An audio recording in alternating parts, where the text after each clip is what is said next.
Assalamualaikum warahmatullahi wabarakatuh. Selamat pagi Bapak Ibu semuanya.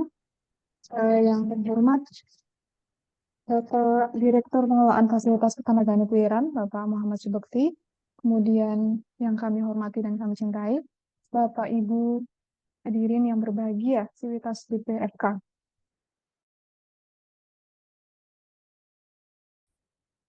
Nah, karena pada hari ini kita berhasil bisa berkumpul dalam keadaan sehat walafiat. Kemudian mungkin bagi sebagian Bapak Ibu yang berpuasa juga semoga bisa menjalankan puasanya dengan lancar hari ini. Eh, Hari ini kita insya Allah akan berdiskusi bersama dalam acara Sharing Knowledge Innovation, Nuclear Facility Sharing Knowledge and Information yang keempat di tahun 2024 ini. Dan untuk itu izinkan saya selaku MC pada hari ini untuk membacakan agenda pada pagi ini sampai dengan siang nanti. Yang pertama adalah pembukaan, kemudian yang kedua adalah menyanyikan lagu Indonesia Raya, kemudian yang ketiga dilanjutkan dengan sambutan oleh Direktur Pengelolaan Fasilitas Ketenagaan Nukliran Bapak Muhammad Subekti, dilanjutkan dengan acara inti yaitu penyampaian sharing knowledge sekaligus tanya jawab yang akan dipimpin dan dimoderatori oleh Bapak Fajar Panuntun. Kemudian yang terakhir adalah penutup. Agar acara kita semua berlangsung dengan lancar dan juga bermanfaat untuk seluruh peserta yang hadir, bagi yang beragama Islam, marilah bersama-sama kita mulai acara ini dengan baca basmalah. Bismillahirrahmanirrahim. Dan selanjutnya kita akan menyanyikan lagu Indonesia Raya. Bapak Ibu hadirin dimohon dalam posisi siap.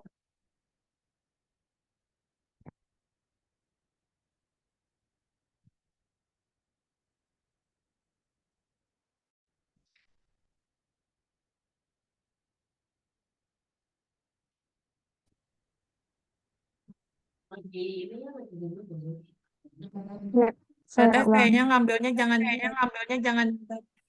Oh ya udah bisa benar. Benar. Nggak jadi. Nggak jadi.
Gimana Mas Rapri? Mas Rapri?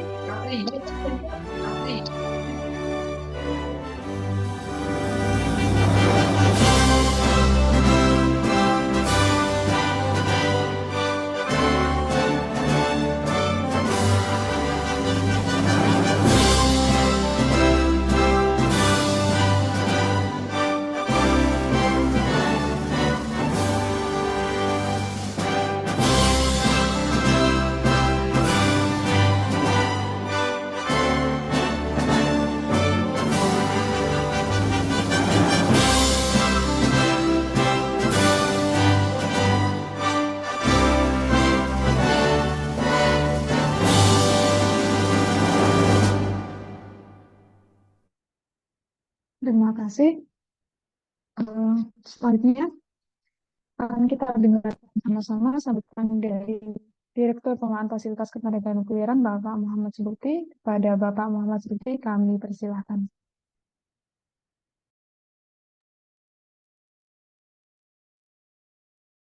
Ya, makasih Bu Mudri ya. Ibu Bapak semuanya, Assalamualaikum warahmatullahi wabarakatuh. Waalaikumsalam. Waalaikumsalam warahmatullahi wabarakatuh. Alhamdulillah, Ibu Bapak semuanya, ini hari pertama saya ngantor. Jadi mudah-mudahan Ibu Bapak semuanya juga sehat Dan kita acara hari ini terima kasih ke Pak Mahrus Salam, kemudian Bu Tiandra, dan juga Bu Anindya Triska ya. Mudah-mudahan eh, sharing hari ini bisa menambah pengetahuan kita, baik itu di bidang radiologi leadership, kemudian juga di nuclear security maupun di dalam hal fasilitas, penggunaan fasilitas dalam ada kaitannya dengan Central Alarm Station Design. Untuk kelancaran acara hari ini, mudah-mudahan Ibu Bapak meskipun beraktivitas kegiatan bisa mengikuti acara ini sambil jalan maupun nanti bisa mendengarkan dari rekaman. Baik Ibu Bapak semuanya, tidak berpanjang lebar, saya terus mendoakan Ibu Bapak semuanya diberi kelancaran dalam segala tugas dan juga di segala aktivitas. Dan sampai hari ini kami juga mengucapkan selamat berpuasa bagi yang menjalankan puasa Ramadan hari ini. Teman-teman semuanya sehat selalu. Demikian, terima kasih. Wassalamualaikum warahmatullahi wabarakatuh. Waalaikumsalam warahmatullahi wabarakatuh. Terima kasih banyak Pak Bekti Terima atas kasih juga. sambutannya. Selanjutnya kita akan masuki acara inti. Kepada Bapak Fajar Panuntun selaku moderator, kami persilahkan untuk memimpin.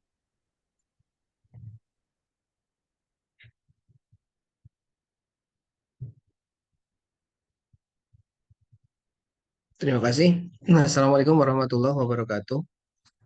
Waalaikumsalam warahmatullahi wabarakatuh. Yang terhormat Bapak Direktur DPFK, Bapak Muhammad Subekti, yang kami hormati pula para koordinator maupun subkoordinator di lingkungan DPFK. Selamat pagi semuanya. Pagi hari ini kita akan mendengarkan dengan bersama-sama sharing knowledge dari rekan kita yang kemarin mendapatkan pelatihan. Jadi pada pagi hari ini kita akan ada 3 presenter, Bapak dan Ibu. Yang pertama ada Pak Mahrus Salam, dilanjutkan dengan Bu Okviandra nanti, dan terakhir adalah Bu Anin. Di mana setiap presenter nanti akan memiliki waktu sekitar 30 menit untuk menyampaikan materinya, dan nanti akan berlanjut dengan presenter berikutnya sama 30 menit sampai presenter terakhir. Nah, untuk tanya jawab kita ada sesi nanti di belakang, ada waktu tersendiri nanti di belakang. Untuk itu, jika nanti Bapak dan Ibu ada pertanyaan, mohon untuk dicatat dan disampaikan secara langsung pada sesi tersebut, atau bisa juga ditulis di kolom chat. Nanti akan saya bacakan. Saya kira itu apa yang akan kita lalui pada kesempatan pagi ini. Untuk itu kita langsung saja panggil Pak Mahrus Salam. Apakah sudah siap Pak Mahrus? Siap, Pak Fajar. Oke. Pak Mahrus ini adalah presenter yang pertama. Beliau adalah koordinator keselamatan dan keteknikan di KNY, di KSCA Baikun ini. Beliau pada pagi hari ini akan menyampaikan materi yang judulnya adalah International School and Nuclear and Radiological Leadership for Safety. Pak Mahrus, Anda memiliki waktu 30 menit. Silakan untuk disampaikan. Baik, terima kasih Pak Fajar atas waktu yang diberikan. Sebelumnya Bapak Ibu, saya mohon izin untuk share screen ya. Oke, sudah terlihat ya. Sudah Pak Mahrus, sudah. Oke. Baik, Bapak Ibu, sebelumnya Kalau terima ruangannya nanti sih UJM ruangannya akan di sini semua nih. Di sini nih. Ini ruangannya sebentar lagi mau di direnov. Pak Anies, mohon maaf. Oke, sudah. Terima kasih. Iya. Jadi Kami hostnya, Mbak, mohon maaf Pak Marus. Kami mohon Mbak hostnya nanti Mbak Islah atau Mbak Mutia. Kalau misalkan ada suara yang misalkan bukan ini, tolong di ini aja, langsung di mute aja. Terima kasih. Monggo Pak Marus silahkan. ya, terima kasih Pak Fajar, sekali lagi terima kasih atas waktunya. Jadi Bapak Ibu yang kami hormati, Pak Direktur, para koordinator, subkoordinator, beserta staf di Direktorat Pengelolaan Fasilitas Ketenagaan. Jadi pada kesempatan ini kami akan eh, sharing ya terkait dengan materi yang kemarin kita peroleh pada saat training di Jepang, yaitu untuk IAE School Nuclear and Radiological Leadership for Safety. Jadi pelatihan ini sebenarnya lebih ke arah non teknis ya, non teknis yang kaitannya dengan bagaimana kita menjadi leader khususnya di dalam keselamatan untuk mencapai eh, objektif atau tujuan-tujuan keselamatan yang utama, yaitu melindungi personil maupun lingkungan kan gitu. Jadi ini kemarin diselenggarakan selama 2 minggu ya, 2 minggu, di mana ada materi apa dasar, kemudian diskusi, kemudian ada juga kunjungan lapangan gitu. Jadi lebih banyak kemasannya ke arah apa namanya implementasi ya, bukan bukan materi kelas murni gitu, tetapi beberapa mainan yang kaitannya dengan leadership. Nah, jadi kalau kita melihat di apa namanya standarnya IAEA itu ada beberapa tingkatan gitu ya. Jadi nanti leadership ini muncul di mana gitu kan ya.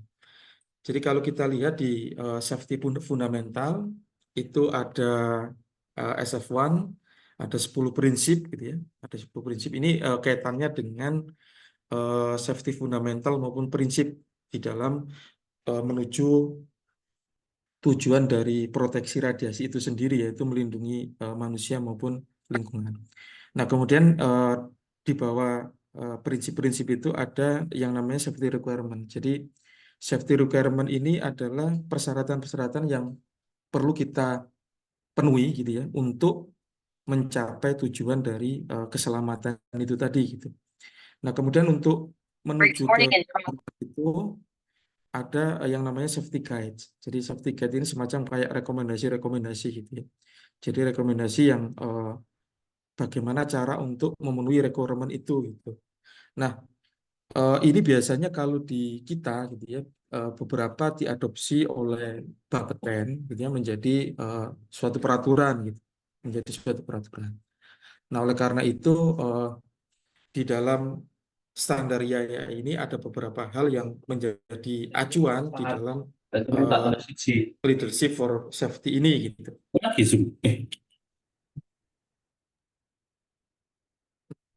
Kalau kita lihat di safety fundamental tadi ada 10 prinsip. Ada yang prinsip pertama responsibility for safety, prinsip kedua rule of government, ini termasuk yang di regulatory body. Kemudian prinsip 3 ini adalah leadership and management for safety. Jadi ini yang menjadi acuan kita di dalam menerapkan leadership and management for safety. Jadi itu disebutkan bahwa kepemimpinan maupun manajemen yang efektif ya itu khususnya untuk keselamatan itu harus dibentuk, artinya harus establish, kemudian dipertahankan. Jadi nggak hanya dibentuk tapi harus dipertahankan. Nah, khususnya untuk organisasi-organisasi atau fasilitas-fasilitas yang memiliki potensi resiko radiasi gitu. Jadi kalau kita di DPFK misalnya, DPFK memiliki potensi terkait dengan bahaya radiasi, maka perlu dilakukan pembentukan leadership maupun manajemen yang efektif gitu ya. Dan itu harus apa namanya di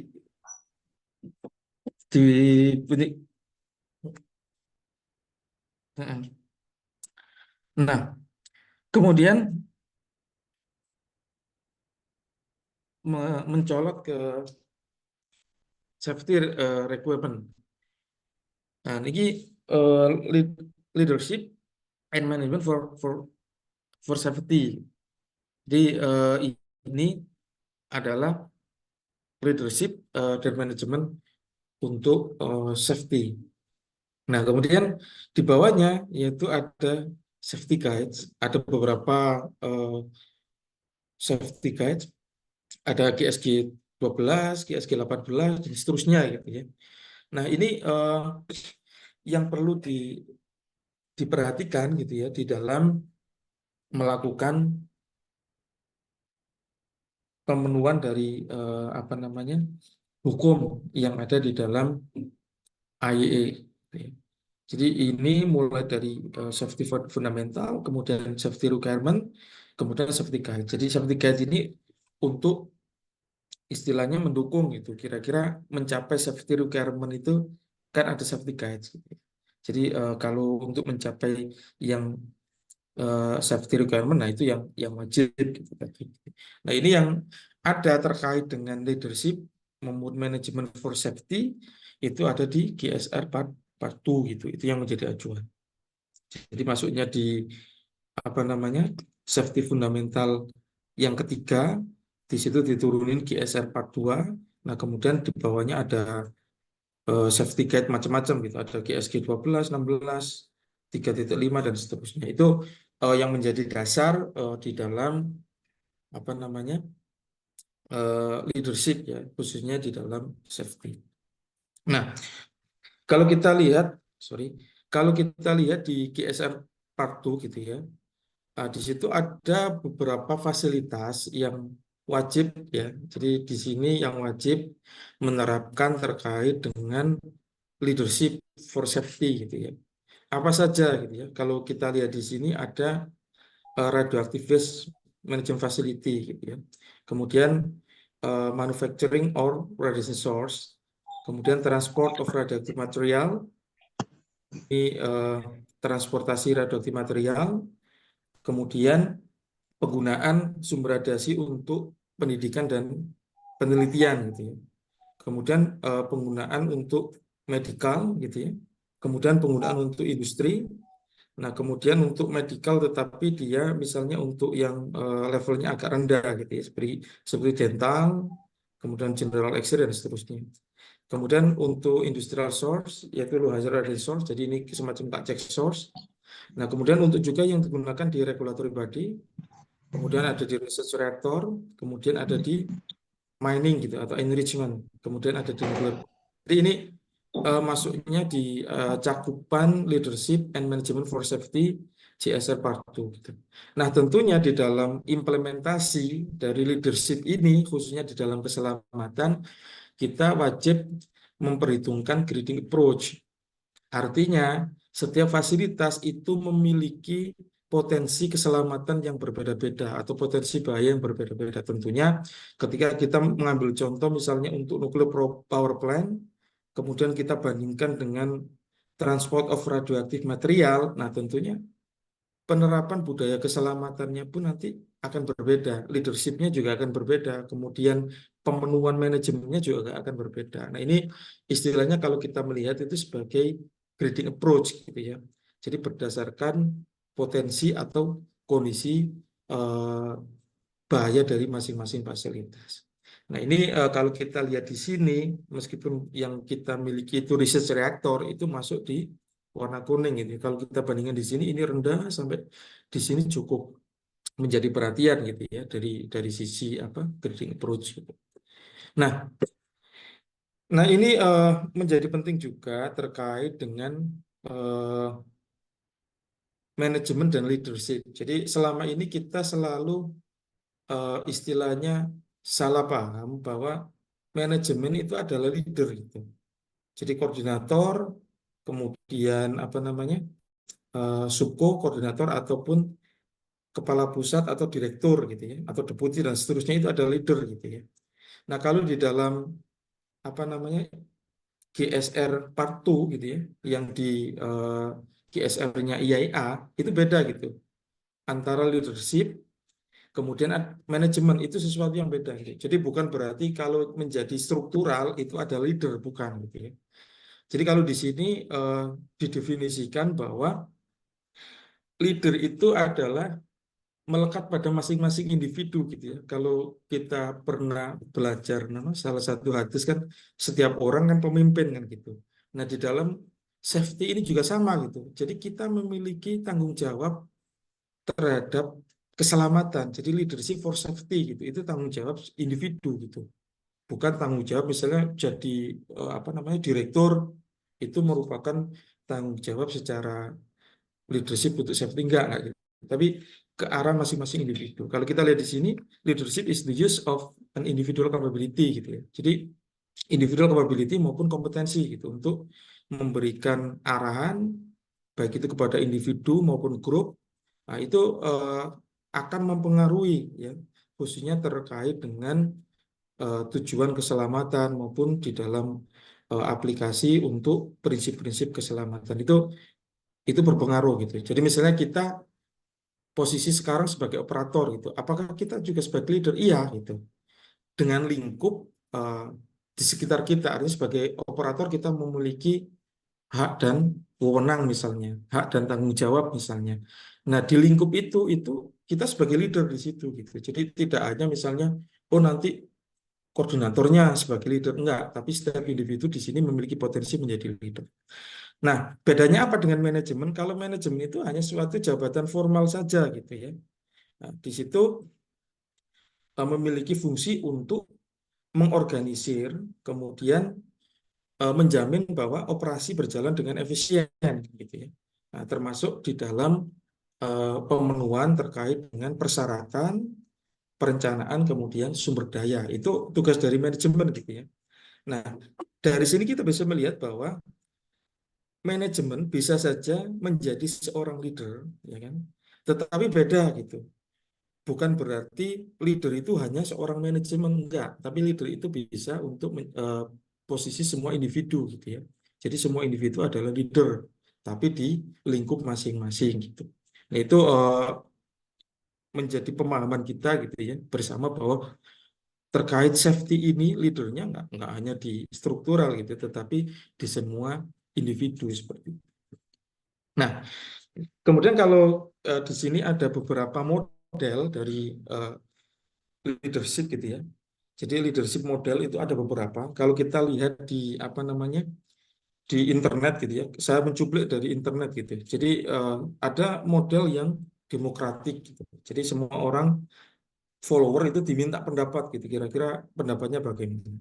Kemudian ada yang transformation. Ini yang transformation ini yang sudah apa namanya agak modern ya gitu. Jadi semua orang boleh berpendapat gitu. Jadi semua orang dianggap setara boleh berpendapat untuk mencapai satu goal yang sama gitu. Ya. Nah, kemudian yang ini yang masih model-model kuno gitu ya. Itu autokratik. Jadi semua keputusan itu hanya berdasarkan dari arahan atasan gitu. Jadi atasan memberikan arahan, memberikan batasan itu yang model-model autokratik gitu. Nah, tetapi ini merupakan model gitu. Makanya nanti bisa kita nilai kira-kira model mana yang pas yang akan kita lakukan di organisasi kita gitu ya. Nah, tentunya nanti dengan melihat kondisi di organisasi masing-masing. Jadi kita tidak bisa menjudge bahwa oh ini lebih bagus, ini lebih bagus, enggak. Tapi ini beberapa model yang ada gitu. Nah, kita tinggal menyesuaikan model mana yang tentunya nanti lebih efektif jika diberlakukan di organisasi. Nah, sedangkan kalau di blueprintnya IAS sendiri terkait leadership ya, modelnya itu ada 4 ya. Jadi yang berlaku untuk semua orang itu kan harus misalnya dia tahu diri gitu ya, being self aware gitu ya, artinya sadar diri lah seperti itu. Kemudian meningkatkan value atau nilai, kemudian mau belajar, beradaptasi gitu ya, memiliki kecerdasan emosional gitu. Nah, kemudian selain setiap orang memiliki model ini juga harus memiliki atmosfer yang baik gitu ya. Kalau kita berinteraksi, kita memberikan pengaruh yang baik gitu. Baik itu terhadap customer, secara individu, tim, komunikasi, kemudian memiliki attitude positif. Nah, kemudian kita harus bijak juga gitu ya. Bijak di mana kita memiliki strategi yang sesuai dengan kondisi yang ada gitu. Jadi Will belum misalnya, dibalas, belum dibalas. jadi kita di dalam apa namanya menentukan planning, misalnya kalau sekarang kan ada SKP, ada PK, itu harus bijak gitu dengan kondisi yang ada. Kemudian kreatif dan fleksibel, artinya kreatif itu tidak monoton, sesuai dengan kondisi, kemudian fleksibel juga ya dengan berbagai pertimbangan. Nah, kemudian yang penting juga di sini namanya leader itu memberikan contoh. Jadi focusing on the customer, yaitu berfokus pada customer. Kemudian kita terlibat juga gitu, tidak instruksi tetapi kita juga terlibat di lapangan sehingga kita bisa melihat bahwa oh problemnya sebenarnya seperti ini gitu. Nah, sehingga kita dapat membuat keputusan yang pas gitu ya dengan berbagai pertimbangan. Kemudian improving continuously, jadi tidak merasa bahwa kita sudah paling bagus gitu, tetapi kita terus belajar gitu sehingga terjadi continuous improvement gitu. Nah, kemudian memberikan arahan yang jelas.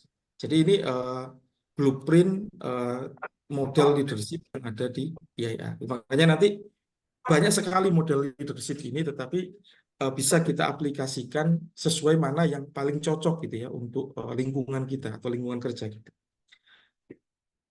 Nah, kemudian bagaimana implementasi dari leadership itu sendiri gitu ya. Jadi kalau di dalam materi kemarin yang disampaikan pada saat training gitu ya, itu salah satunya bagaimana ada komunikasi yang efektif gitu ya.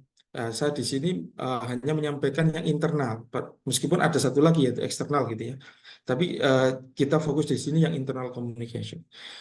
Jadi kalau komunikasi itu sebenarnya tidak hanya sekedar kita memberikan pesan gitu ya, tidak hanya memberikan pesan. Kenapa? Karena kalau kita lihat di sini susunan otak kita ya, ini berdasarkan semacam kayak eksperimen.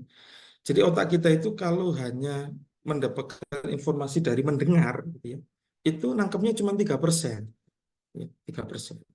Maka butuh visual, gitu. Butuh visual. Kita bisa melihat semacam kayak body language, kemudian ekspresi wajahnya seperti apa, kemudian bisa melihat juga dari gambar-gambar gitu ya. Itu lumayan 30% ya, otak kita bisa menangkap itu gitu.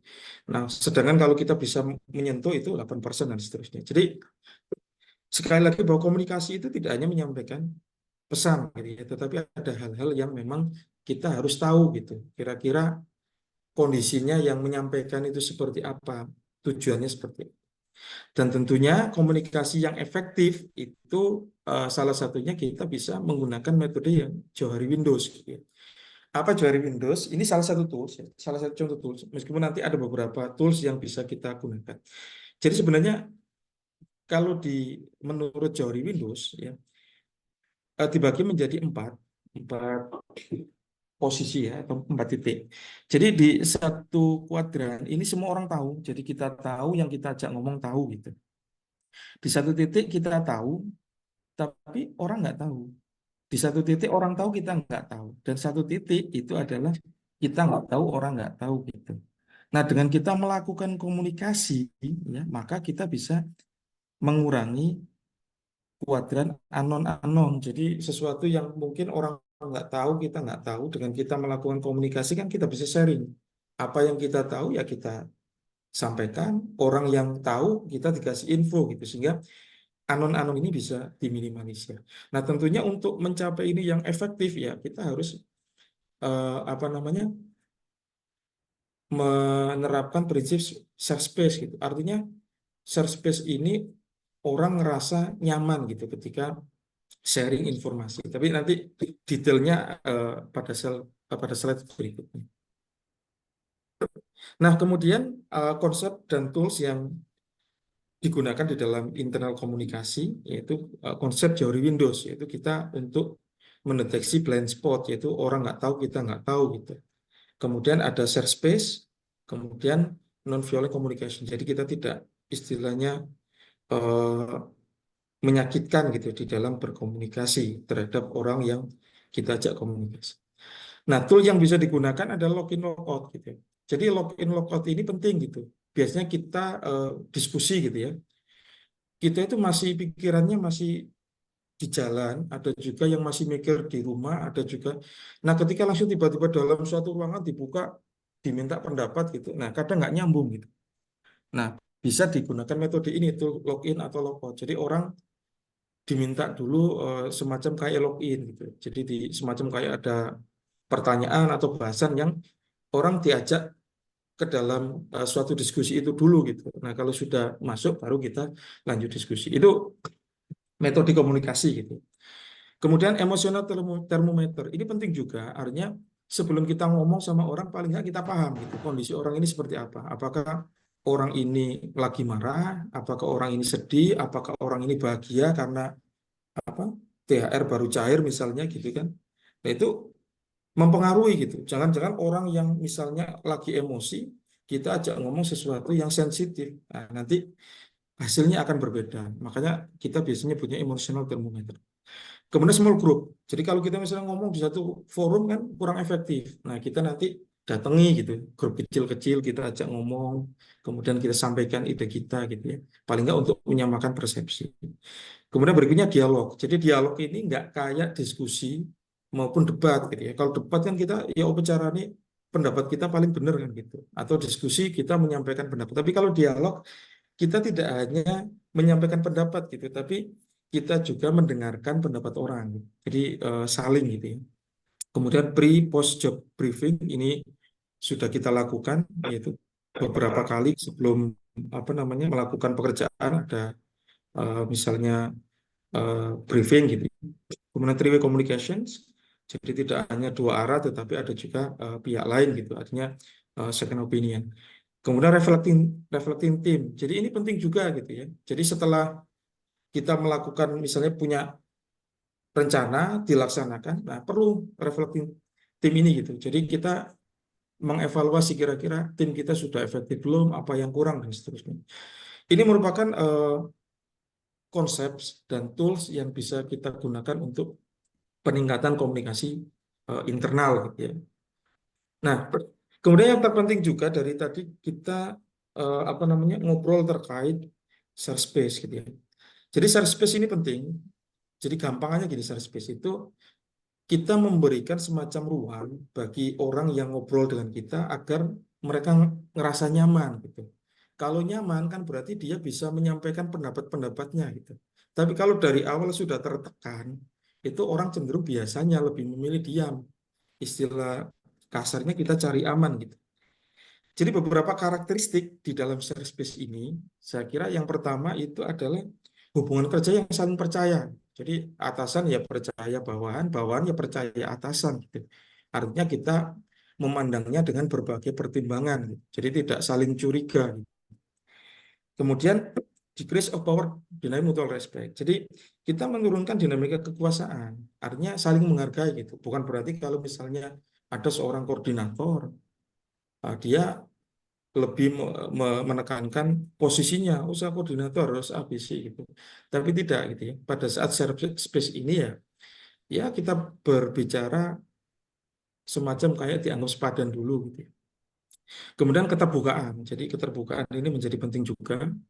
Kemudian yang menjadi penting juga memungkinkan individu untuk mengungkapkan pandangan gitu ya. Baik itu terkait pikiran, perasaan, ini penting gitu ya. Jadi dalam satu tim paling nggak kita harus tahu gitu kira-kira personil ini kondisinya lagi terguncang atau lagi bahagia misalnya. Nah sehingga dengan kita memahami itu maka dia akan dapat menyampaikan pendapatnya tanpa rasa takut gitu ya. Takut ancaman macam-macam gitu. Nah kemudian berikutnya share space itu kita berbicara mendalam gitu. Tidak hanya berbicara sekedar sharing fakta aja gitu. Tapi kita lebih mengetahui, menghargai lawan bicara kita. Gitu. Nah, kemudian kita membiasakan dialog gitu ya. Jadi bukan diskusi maupun debat atau argumen. Jadi lebih banyak dialognya gitu. Dialog artinya kita mendengar juga memberikan pendapat. Nah, itu share space gitu. Nah, kemudian berikutnya di dalam GSR 42 itu juga ada kaitannya dengan safety culture ya, safety culture. Ini saya kira kemarin pada saat presentasi dari Pak Bayu ya, itu sudah disampaikan bagaimana standar yang penilaian gitu yang berlaku di DPFK gitu ya. Dan kita sudah melakukannya itu penilaian budaya keselamatan dan sudah ada profilnya gitu. Nah, jadi kalau kita lihat di sini berdasarkan Prof. Edgar gitu ya. Jadi safety culture itu atau budaya, bukan safety ya, budaya itu ada 3 tingkatan. Jadi yang kita lihat sebenarnya itu masih tahap artefak gitu ya, tahap artefak. Nah kemudian lebih mendalam lagi setelah artefak ada share value. Jadi orang sudah bisa mentransfer gitu ya. mentransfer kira-kira value yang ditampilkan tadi gitu, apa gitu. Nah, lebih tinggi lagi itu basic assumption. Jadi asumsi dasar gitu. Kalau kita sudah memiliki asumsi dasar, nah itu nanti akan lebih awet gitu terhadap perubahan-perubahan yang ada. Jadi yang kita lihat itu sebenarnya hanya bagian kecil gitu ya, hanya bagian kecil dari kebudayaan gitu atau budaya gitu. Nah, dengan kita bekerja berusaha untuk merubah itu hanya bisa merubah dan itu nggak awet juga gitu ya. Kalau yang nilai-nilai itu tidak menjadi asumsi dasar. Jadi ketika terjadi perubahan organisasi ya akan berubah juga gitu. Nah, tetapi kalau sudah menjadi asumsi dasar baik itu dari level bawah sampai top management sudah menjadi asumsi dasar bahwa safety first misalnya gitu. Nggak ada kompromi misalnya.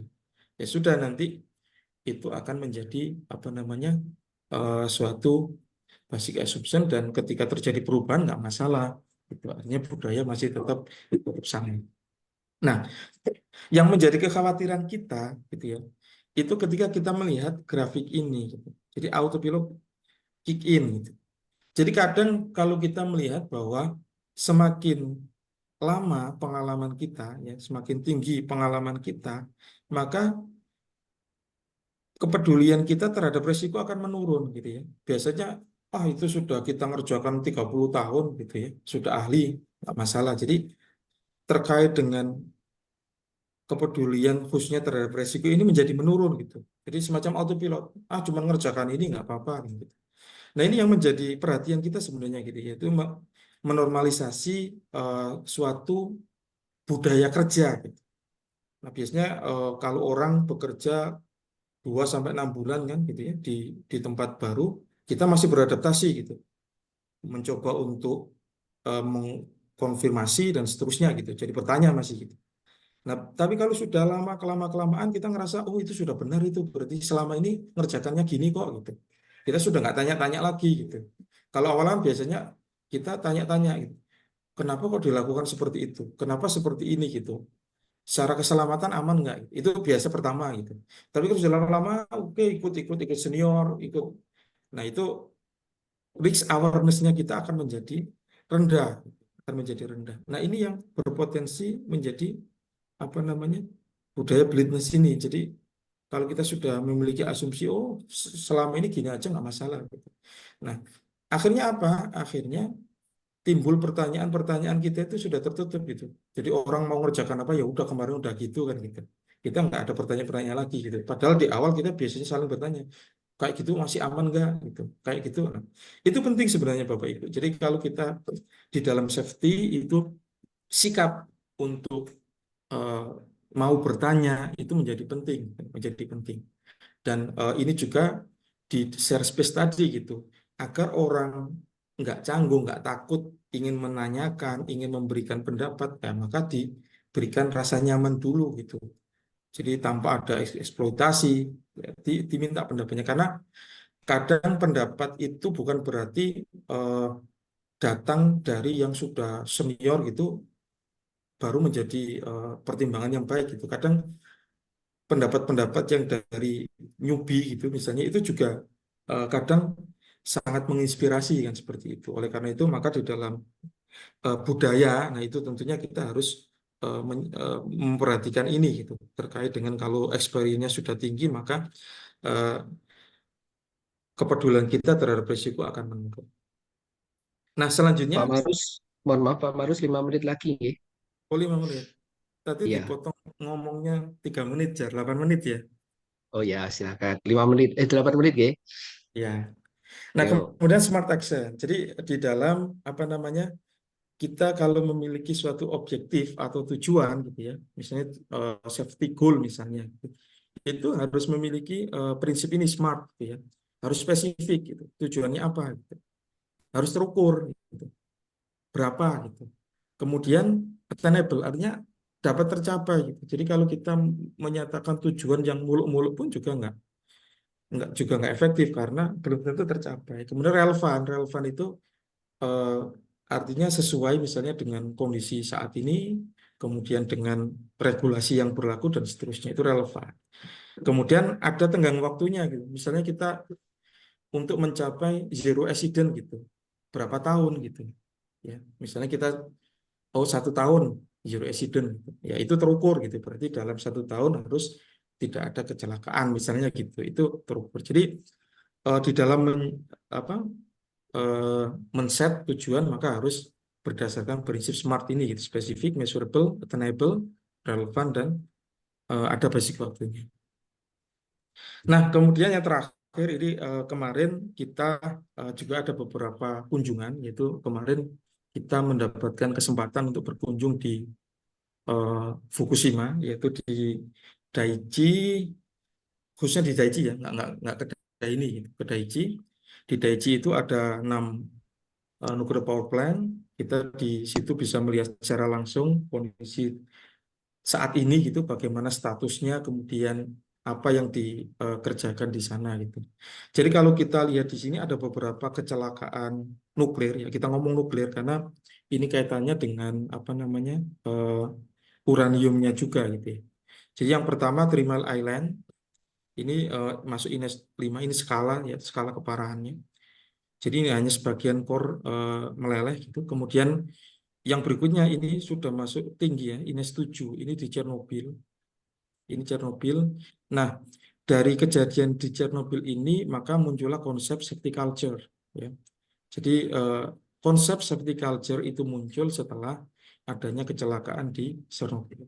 Kemudian ada juga kejadian di fuel cycle facility, ini terkait dengan adanya kritikalitas ya selama 20 jam gitu. Kemudian David Besse ini mungkin terkait maintenance sehingga nanti terjadi kerusakan pada reaktor vessel ya, karatan gitu ya. Kemudian ada juga serius insiden di Hungari, itu ada kerusakan yang cukup parah pada saat membersihkan fuel ya, fuel assemblies. Nah, kemudian yang terakhir ini ada di Jepang ya, di Fukushima Daiichi. Di situ awalnya ada gempa 9 magnitudenya 9 ya. Kemudian menyebabkan tsunami setinggi 14 meter gitu. Nah, ini sebenarnya kalau kita melihat kan itu fokusnya ke gempa gitu, tetapi hasil penyelidikan IAEA gitu ya. Jadi faktor utama yang berkontribusi adalah jadi sudah menyebar asumsi di sana bahwa nuclear power plant itu aman gitu. Jadi aman. Jadi istilahnya kita nggak usah terlalu khawatir gitu. Apalagi pada merasa bahwa di Jepang itu safety culture-nya itu sudah benar-benar bagus gitu ya. Jadi culture-nya sudah disiplin, termasuk safety culture. Tetapi di sini ada hal yang karena dia merasa terlalu pede gitu ya, terlalu pede, maka ini di dalam pengambilan keputusan pada saat itu kurang efektif gitu ya. Nah, sehingga yang menjadi dasar adanya isu leadership for safety ini salah satunya terjadinya insiden pada Fukushima Daiichi ini. Jadi awalnya baru fokus di safety culture, kemudian leadership for safety ini pada saat Fukushima Daiichi. Nah, lesson learn-nya gimana dari apa yang di Jepang? Kalau terkait plan design ini terjadi saat ini ya, memang persyaratan desain nuclear power plant saat ini meningkat ya setelah 2011 terjadi di Fukushima itu. Misalnya modify plan design against the specific extreme natural. Jadi harus mempertimbangkan ini. Kemudian define in depth harus tingkatkan lagi implementasi kontrol sistem ketika terjadi BDBA, jadi bukan DBA lagi tapi BDBA gitu. Kemudian robust cooling system, jadi ini penting gitu pada saat BDBA. Kemudian reliable confinement function ketika terjadi BDBA. Jadi tidak hanya DBA tapi BDBA. Nah, kemudian dari sisi manajemen, karena kita di sini tadi diskusinya atau apa namanya terkait leadership gitu ya, maka yang paling penting di sini adalah systemic approach for safety. Jadi systemic approach for safety ini, jadi kita tidak hanya melihat perbagian saja gitu, tetapi sudah sistematik ya. Sistematik itu dalam arti tidak hanya terkait dengan peralatan saja gitu, tetapi juga kaitan antara peralatan, manajemen, kemudian sumber daya, bagaimana mereka secara dinamika mewujudkan suatu safety goal kan seperti itu. Itu pendekatan sudah sistematik ya, bukan hanya per parsial atau bagian-bagian gitu. Kemudian adanya dialog, ini penting. Jadi continuous dialog ini penting, khususnya di dalam organisasi. Jadi dialog ini sekali lagi tidak hanya menyampaikan pendapat, tapi kita mencoba untuk mendengarkan pendapat orang lain gitu. Jadi kalau di dalam istilahnya kemarin di dalam IAI menjelaskan bahwa tidak ada ide bodoh gitu ya. Jadi semua ide meskipun kurang tepat, tetap kita dengerin, kita hargai gitu. Meskipun nanti kita pakai atau kita tidak pakai kan gitu. Tapi kita dengerin, artinya kita diminta untuk menciptakan suatu atmosfer yang nyaman seperti itu. Nah, kemudian ini internal external operating experience awareness, ini kita bisa lihat di apa namanya buku IAIA ada beberapa gitu ya yang membahas terkait insiden, apa yang dilakukan, lesson learned dan seterusnya. Kemudian comprehensive accident management provision ini penting ya. Jadi manajemen accident ini penting gitu. Karena kalau kita tidak atur dengan baik, misalnya ada suatu kejadian gitu. Kemudian orang mau bantu, semua mau bantu. Tapi kalau kita nggak ngerti gitu, peran mereka di mana dan melakukan apa, itu juga kurang efektif juga. Nah, kemudian yang terpenting juga training, exercise, drill, ini sering kita lakukan juga di fasilitas kita. Kemudian comprehensive emergency management system. Jadi kita juga sudah menyusun program penanggulangan keadaan darurat.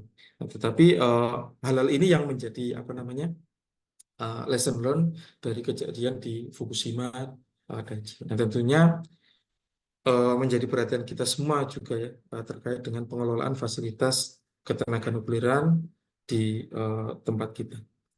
Mungkin Bapak Ibu itu yang dapat kami sampaikan. Jadi kurang lebihnya kami mohon maaf kalau ada hal yang kurang berkenan dan saya kembalikan ke Pak Fajar selaku moderator. Assalamualaikum warahmatullahi wabarakatuh. Waalaikumsalam warahmatullahi wabarakatuh. Terima kasih Pak Marus atas materi yang telah disampaikan. Bapak Ibu yang kami hormati, menginformasikan kembali kalau misalkan ada pertanyaan terkait materi yang disampaikan oleh Pak Marus, tolong dicatat dahulu nanti disampaikan di sesi tanya jawab terakhir atau bisa ditulis di kolom komentar. Oke, terima kasih. Kita lanjutkan presenter berikutnya yaitu ada Mbak Okvi. Apakah Mbak Okvi sudah siap, Mbak Okvi? Halo Mas Fajar, apa suara terdengar? Iya, terima kasih suaranya udah bagus. Mbak Ovi ini adalah staf pelaksana fungsi di operasi dan perawatan reaktor Kartini. Dia juga magang sebagai operator dan pengurus bahan nuklir. Pagi ini dia akan menyampaikan materi tentang ini berjudul Regional Training Course on Nuclear Material Accounting and Control for Nuclear Security Purpose at Facilities. Untuk itu waktu kami berikan kepada Mbak Okvi 30 menit dari sekarang. Terima kasih. Monggo Mbak Okvi. Oke, terima kasih Mas Fajar. Maaf sebelumnya apa presentasi saya sudah terlihat? Ya, sudah terlihat Mbak. Sudah Mbak. Silakan. Oke, terima kasih Mas. Assalamualaikum warahmatullahi wabarakatuh. Perkenalkan, nama saya Okviandra Putrianti.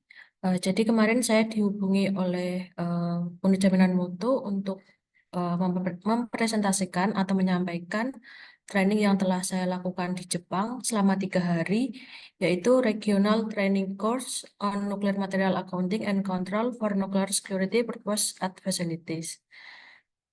Jadi untuk waktunya sendiri ini termasuk short training karena hanya 3 hari dan murni hanya di kelas saja. Jadi kita hanya mendengarkan dan melihat presentasi dari expert IAEA. Untuk lokasinya sendiri ada di Nuclear Science Research Institute of the GIA yang ada di Tokai, Ibaraki Prefecture. Untuk pesertanya sendiri juga hanya sedikit. Kemarin hanya ada 9 orang. 2 orang dari Malaysia, 2 orang dari Thailand, dari Indonesia saya sendiri, ada 2 orang dari India, 1 orang Iran dan Irak.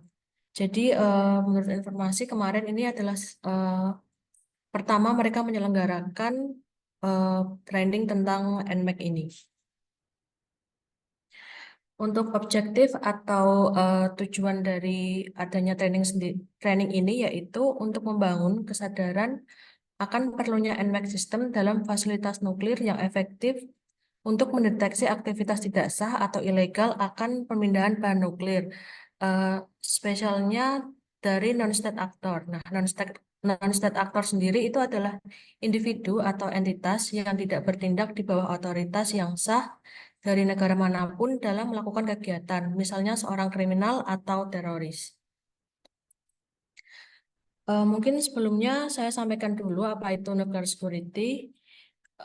Mungkin sebelumnya juga Bapak Ibu sudah mengetahui sebelumnya dari NKM atau dari pelatihan lain, namun di sini saya akan memberikan penjelasan singkat tentang nuclear security. Jadi nuclear security atau pengamanan nuklir sendiri mempunyai 3 tugas pokok, yaitu prevention, detection, dan response. Pencegahan atau prevention merupakan langkah awal agar tidak terjadi sabotase pada nuklir material. Lalu detection yaitu untuk mendeteksi jika terjadi aktivitas tidak sah atau mencurigakan. Dan yang terakhir adalah respon, yaitu bagaimana cara penanggulangan atau bagaimana respon kita jika setelah terjadi kehilangan atau kehilangan bahan nuklir secara ilegal atau kegiatan ilegal lainnya yang melibatkan zat radioaktif lainnya juga akan pemindahan bahan nuklir tanpa tujuan yang damai yang terjadi di fasilitas nuklir. Seperti yang kita tahu, NMAX sendiri adalah Nuclear Material Accounting and Control. Untuk accounting sendiri di sini dia lebih ke langkah-langkah yang terlibat dalam pelacakan atau tracking dari bahan nuklir itu sendiri, di mana lokasinya, apa jenisnya, bagaimana bentuknya, apakah padatan, cair. Lalu selain itu juga movement atau perpindahan dari bahan nuklir sendiri, dari mana misal contoh kapan dia diterimanya, apakah sedang diproses, apakah kapan diproduksi, kapan akan dikirim, ditransfer, serta sedang digunakan atau disimpan dalam gudang. Lalu untuk kontrolnya sendiri, yaitu pengendalian atau pengawasan bahan nuklir sendiri melibatkan tindakan administratif dan teknis, termasuk pengendalian pada sistem akuntansi itu sendiri, yang diterapkan untuk memastikan bahwa bahan nuklir tidak dipindahkan dari lokasi yang ditetapkan, dimodifikasi, atau digunakan tanpa persetujuan yang semestinya dan tidak diakuntansi oleh tim safeguard. Jadi ada suatu kalimat, without control, nuclear material can be properly accounted. Without accounting, nuclear material cannot be properly controlled.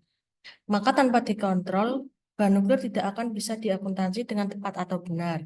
Dan sebaliknya juga, tanpa diakuntansi, bahan nuklir akan sulit untuk dikontrol atau dikendalikan. Maka perlu adanya kolaborasi antara safeguard dan security dalam NMAX system. Lalu tujuan dari NMAX untuk nuclear security sendiri yang pertama yaitu design to deter and detect atau untuk mencegah, menghalangi, dan mendeteksi perpindahan dan penggunaan bahan nuklir secara ilegal. Yang kedua, NMAX adalah sebagai first line atau garda terdepan pertahanan terhadap niat jahat dari insider. Insider sendiri adalah ancaman yang berasal dari dalam fasilitas itu sendiri. Dan untuk apa insider itu? Insider mempunyai atribut atau yang biasanya ciri-ciri dari insider adalah dia yang mempunyai akses dalam fasilitas, akses dalam sistemnya, physical system maupun informasi, dan akses terhadap bahan nuklir itu sendiri. Yang kedua adalah authority atau kewenangan, yaitu mempunyai wewenang atau tanggung jawab, yaitu seseorang yang mempunyai wewenang atau tanggung jawab dalam fasilitas tersebut dan dapat mempengaruhi orang lain dengan wewenang yang dia miliki. Yang ketiga adalah knowledge atau pengetahuan, yaitu lebih ke tentang seseorang yang mempunyai pengetahuan tentang fasilitas terhadap sistem keamanan nuklir, lokasi bahan nuklir, jadwal perpindahan, prosedur, hingga kelemahan sistem yang ada dalam fasilitas. Dan itu juga knowledge juga termasuk kemampuan dan pengetahuan tentang kemampuan dan karakteristik pekerja lain. Lalu manfaat diterapkannya NMAX sendiri, yaitu yang pertama dari segi informasi. Dari segi informasi akan mudah melaporkannya ke state authority atau ke negara karena biasanya suatu negara membutuhkan suatu dokumen tentang safeguard sendiri, serta mempermudah identifikasi bahan nuklir untuk recovery. Yang kedua yaitu deter atau pencegahan dari niat jahat insider. Lalu yang ketiga ada detect, yaitu membantu mendeteksi perpindahan bahan nuklir. Yang keempat, improve tracking atau meningkatkan pelacakan atau tracking dari penggunaan bahan nuklir, termasuk detail lokasi dan perpindahannya di setiap titik proses yang dilalui. Lalu untuk pencatatan bahan nuklir sendiri atau akuntansi, yaitu sistem NMAX harus bisa mengumpulkan, mencatat, memelihara, menganalisis, memperbarui, dan melaporkan informasi baik dalam situasi rutin maupun darurat. Rutin di sini biasanya dilakukan suatu pencatatan secara periodik, dan darurat misal terjadi suatu aktivitas emergensi di fasilitas tersebut. Lalu catatan juga harus lengkap, akurat, dan memuat informasi terkini untuk setiap item bahan nuklir di suatu fasilitas termasuk kuantitas dan lokasinya. Contohnya receipt atau kapan dia diterima, shipment kapan dia dikirim, lalu ada movement bagaimana perpindahannya, processing apakah dia sedang diproses atau dia masih disimpan, lalu change in physical form, quantity and composition, apakah dia berubah bentuknya, kuantitasnya, dan komposisinya, semua harus tercatat di akuntansi bahan nuklir. Lalu physical inventory taking, di mana di sini kita harus memonitoring atau mencocokkan antara data dengan keadaan yang ada di lapangan, apakah sesuai atau tidak. Lalu correction and adjustment, yang terakhir adalah transfer to waste account, di mana jika misal ada bahan nuklir yang dilimbahkan juga harus tercatat di akuntansi bahan nuklir. Lalu untuk kontrolnya atau pengawasan bahan nuklir, tujuannya yaitu sama untuk mendeteksi aktivitas tidak sah dan diketahui secepat mungkin atau tepat waktu. Bahan nuklir yang digunakan diproses atau disimpan harus dalam standar pengawasan. Contohnya pengawasannya adalah yang pertama video surveillance atau pengawasan terhadap keadaan sekitar menggunakan CCTV, lalu ada wake sensor, di mana misal ada removal of nuclear material, dia ada sensor yang dapat mendeteksinya, lalu radiation monitors, lalu ada motion detectors, jika terjadi aktivitas mencurigakan juga akan terdeteksi, lalu two-person rule, sebenarnya two-person rule juga lebih ke safety juga karena agar membatasi orang untuk dia tidak sendirian masuk ke suatu fasilitas nuklir dan melakukan hal yang mencurigakan. Jadi two-person rule harus dilakukan. Lalu ada statistical item monitoring. Yang terakhir ada periodic checks of inventory or areas. Jadi lebih ke dilakukan suatu pengecekan secara periodik untuk mengetahui jika terjadi penyimpangan di penyimpanan bahan nuklir. Karena termasuk short training hanya 3 hari, jadi memang hanya di kelas, jadi tidak ada kunjungan fasilitas dan atau grup diskusi.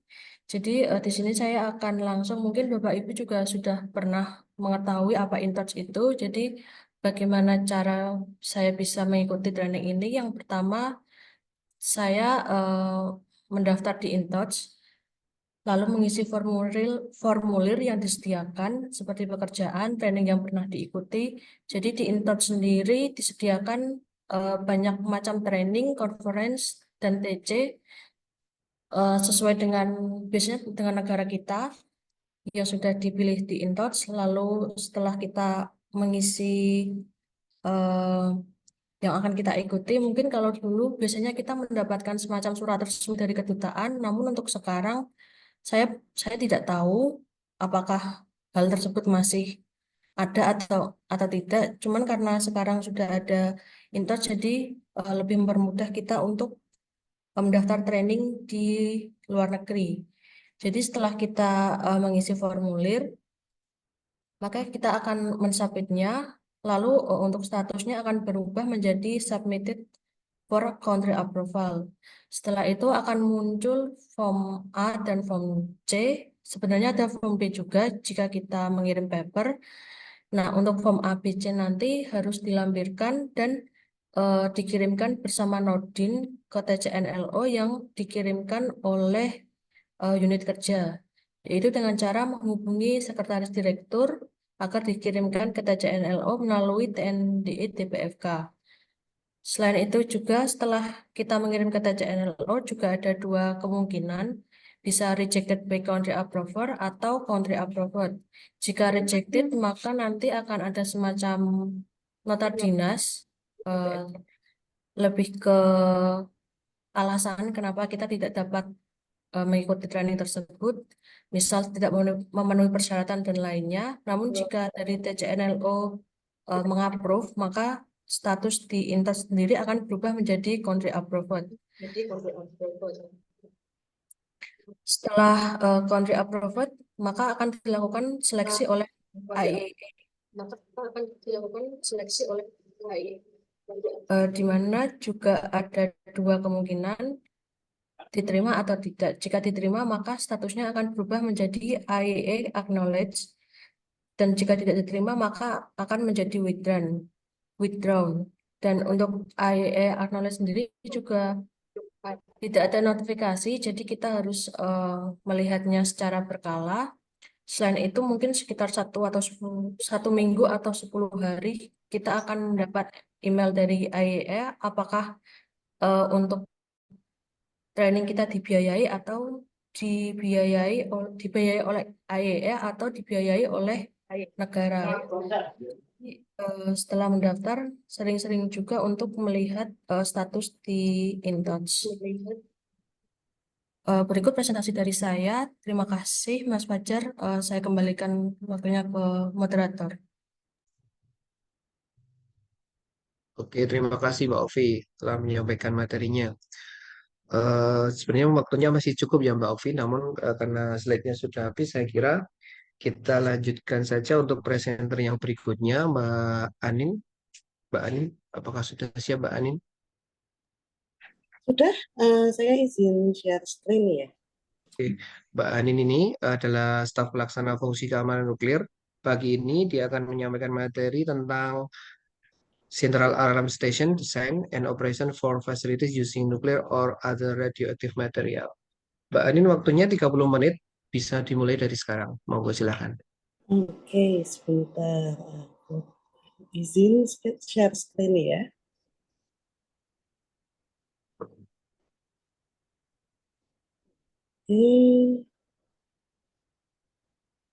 Apakah sudah terlihat Bapak Ibu?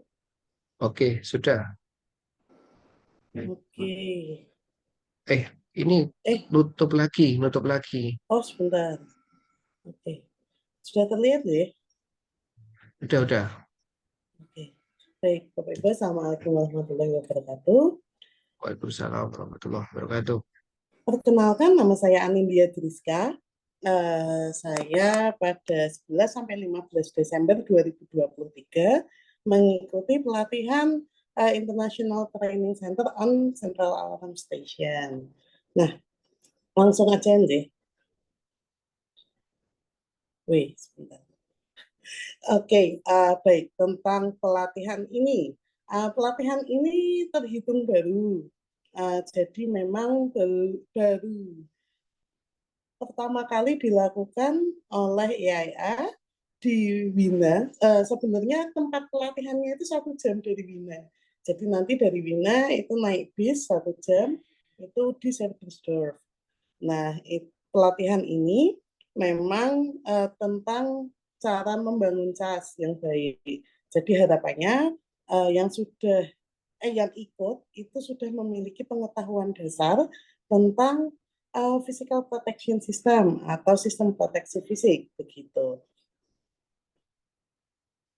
Lalu yang saya pelajari waktu pelatihan di Austria itu ada 12 poin. Yang pertama itu pengetahuan dasar tentang sistem proteksi fisik, lalu paham-paham dasar desain cas, lalu peralatan keamanan yang sekiranya akan dihubungkan oleh cas. Jadi nanti di cas itu bakal ada alat apa saja seperti itu. Lalu alarm communication and display. Jadi nanti saat ada alarm, ada display itu diatur seperti itu. Lalu ada cas governance and standard. Jadi standar-standar dan aturan-aturan yang akan diterapkan di Central Alarm Station seperti itu, Bapak. Dan itu selanjutnya apa tugas dan tanggung jawab cas operator. Jadi operator cas itu tugas tanggung jawabnya apa. Lalu nomor 7 alarm management. Yang ke-8 computer security. Nah, tentang computer security ini lebih ke awareness. Jadi bukan pelatihan. Oh, bagaimana cara menangani computer security. Nah, ini karena yang ini pelatihan sendiri lagi. Itu 2 minggu. Terus habis itu yang 9, itu penggunaan cas pada emergency. Jadi kalau misalnya ada keadaan darurat, cas itu dipakainya seperti apa. Terus habis itu observation skill, communication skill, teamwork and motivation ini skill-skill yang harus dimiliki oleh para operator cas. Nah, seperti yang bisa dilihat Bapak Ibu, dari 12 ini yang berkaitan dengan alat itu hanya 3 atau maksimal 4 karena sama computer security. Nanti akan saya jabarkan di belakang kenapa lebih membahas tentang manusia dan peraturannya daripada alatnya. Yang pertama itu tentang dasar-dasar PPS, SPF gitu Bapak Ibu. Seperti fungsi SPF itu apa? Seperti detect, delay, dan response. Lalu istilah-istilah yang sering digunakan pada SPF seperti graded approach, defense in depth, dan lain sebagainya. Terus yang kedua itu tentang desain dan dasar-dasar. Lalu fungsi untuk cas. Mohon maaf itu suaranya siapa sih? Oke, saya lanjut ya. Fungsinya seperti untuk monitor secara berkelanjutan, lalu untuk asesmen, dan untuk maintain, untuk menjaga rekaman yang sudah ada, seperti itu. Lalu yang ketiga, overview. Security system apa aja yang terhubung dengan cas. Contohnya seperti detektor, seperti yang Bapak tahu, oh detektor yang ada di pagar atau ada yang di dalam, lalu CCTV tentu saja, dan juga akses kontrol yang biasa untuk tak masuk keluar itu dihubungkan, dijadikan satu di cas agar bisa dipantau oleh operator, kira-kira seperti itu. Lalu alarm communication and display ini lebih ke kan operator itu menghadap sekian banyak layar. Satu operator layarnya banyak, pasti konsennya terpecah belah gitu, nggak bisa lihat semua, diawasi semua. Nah, ini lebih ke apa yang harus didisplay di layar yang di depan operator, apa yang di samping, apa yang harusnya di layar sekunder atau tersier agar tidak membuat kelelahan bagi operator ini. Jadi kan operator bekerjanya shift-nya panjang. Nah, harapannya dari awal mulai shift sampai akhir shift itu siap terus kan. Makanya sebisa mungkin operator dibuat agar tidak terlalu lelah dengan sistem alarm control dan display. Lalu yang kelima itu SAS governance and standards. Jadi ini lebih ke SOP. Apa pentingnya SOP dalam operasi sehari-hari? Seperti memastikan konsistensi apa yang dilakukan oleh operator. Memastikan bahwa semua operator atau semua orang yang terlibat dalam siklus operasi itu dalam pemahaman yang sama dan memastikan bahwa pekerjaan itu akan dilaksanakan secara efisien. Karena SOP itu kan dites dulu ya Bapak dan Ibu saat dibuat, ada waktunya itu dites, dan nanti setelah tes, setelah uji coba, akan ditemukan hasil yang paling efisien. Seperti apa yang harus dilakukan agar cepat terselesaikan, kira-kira seperti itu.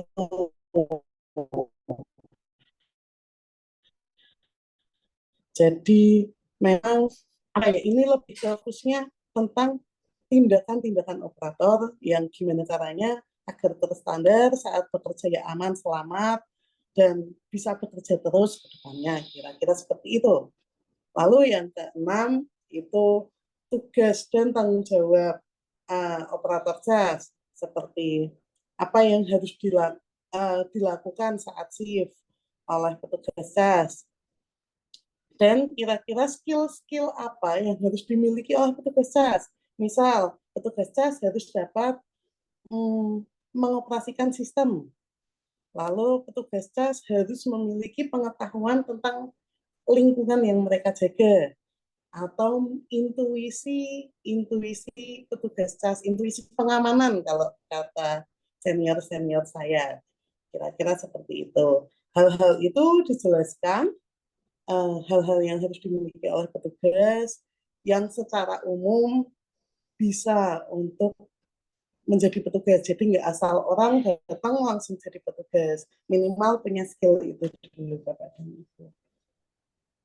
Lalu yang nomor 7 itu alarm manajemen. Alarm manajemen itu misal ada banyak hal yang terjadi di dalam jas.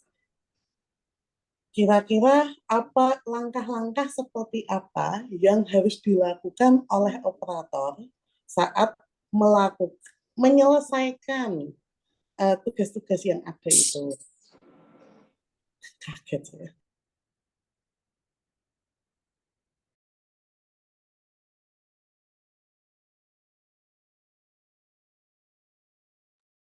Mbak Anin ke mute, Mbak Anin. Mbak Anin. Mute-nya. Kepencet kayaknya. Oke, Nah, sebentar. bisa diulang dari slide yang terakhir nih. Yang terakhir itu, sebentar. Yang ini sih. Iya. Yang 7. Oke. Tentang alarm manajemen. Jadi harapannya siswa ini paham tentang alarm manajemen di dalam jas. Seperti apa yang harus dilakukan petugas jas saat menerima alarm. Jadi saat monitoring, saat ada alarm, apa yang harus dilakukan. Yang pertama, mungkin dilakukan asesmen atas alarm tersebut. Lalu apakah membutuhkan respons atau tidak. Nah, itu diklasifikasi mana yang butuh respons, mana yang tidak. Lalu jika butuh respons, apa yang harus dilakukan?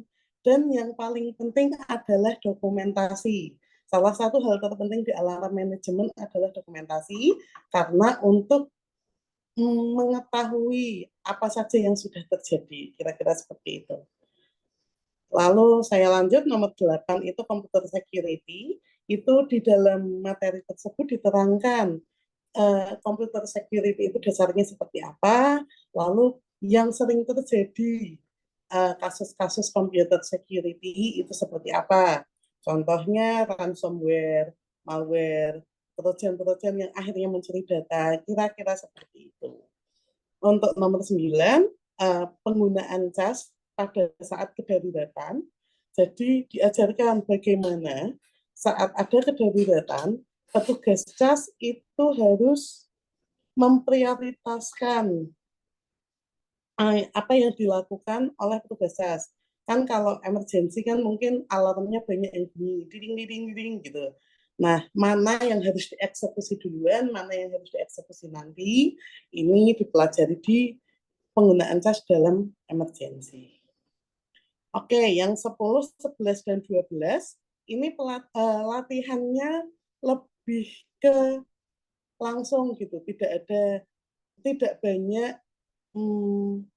materi yang diberikan. Jadi observation skill itu diberikan contoh video 2 menit tentang rekaman di jalan.